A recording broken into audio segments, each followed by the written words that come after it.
Наступил октябрь, выпал снег, и для меня наступила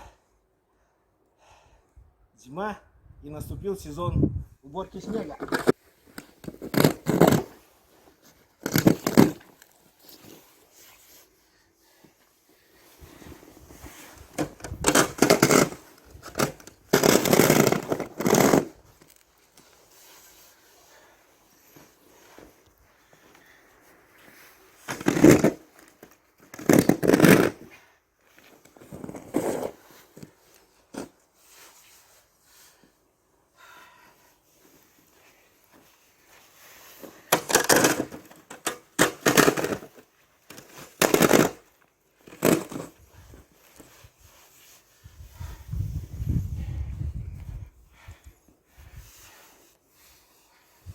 Трудотерапия.